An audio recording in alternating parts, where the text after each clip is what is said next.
Can you 3D with a $239 airplane? What about extreme or precision aerobatics? And no, I'm not talking about one of those flat profile planes or flimsy foamies, but an actual scale looking plane with a proper fuselage and wings with airfoil. Well, we're about to find out with this FMS MXS V2. Full disclosure, FMS sent me this model for an unbiased test and review. They haven't influenced this review in any way, no money has changed hands, and they don't get to see the video before I post it. With that out of the way, let's take a look at this plane. The MXS retails for $239. It comes as a plug and play and includes everything but the receiver and batteries. Assembly is simple: secure the landing gear, connect the stabs and wings, adjust the servo linkages, attach the side force generators, and install your receiver. I recently started testing FreeSky equipment, so in this plane I'm using a FreeSky Archer Plus R6 receiver. For battery, I'm using a 3-cell 2200 mAh LiPo, which is a perfect fit in the housing that comes with the securing velcros already set from the factory. My unit went together fairly quickly, in about 30 minutes.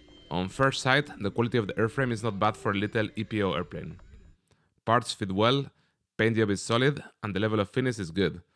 However, some cheap components like the propeller or the slow speed of the servos reveal its budget-friendly nature.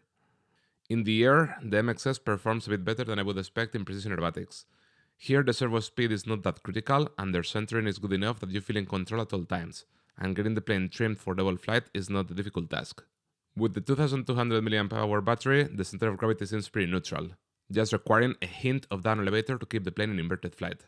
The motor system responds well to my throttle inputs, and the plane has good power for uplines, so no complaints here.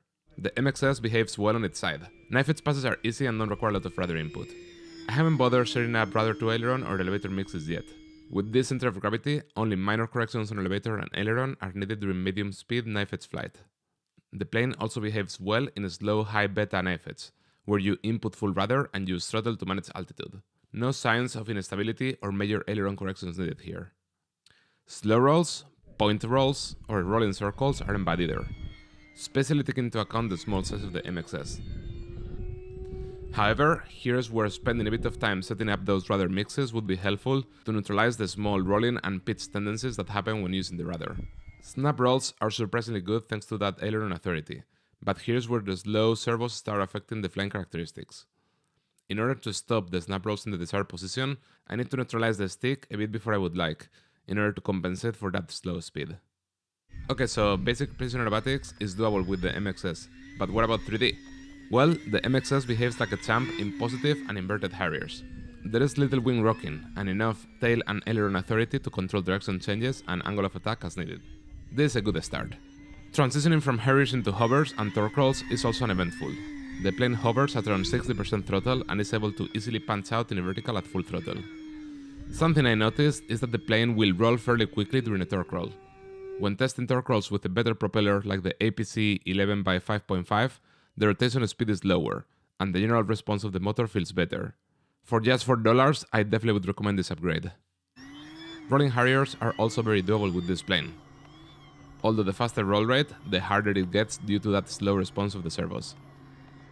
Other basic 3D maneuvers like flat spins or blenders can be performed easily, but I do miss additional elevator authority to further flatten them.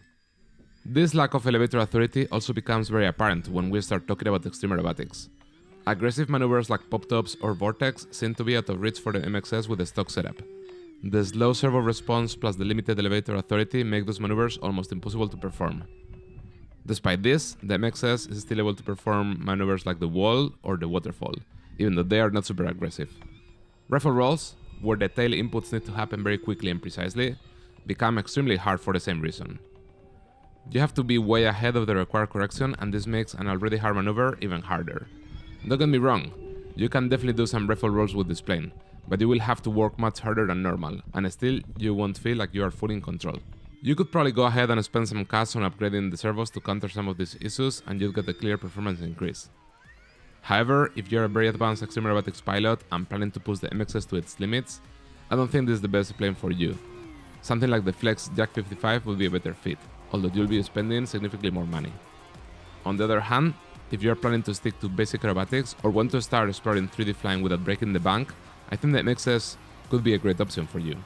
Most people will not get close to the limits of this plane, and will likely have a great time with it and further push their skills.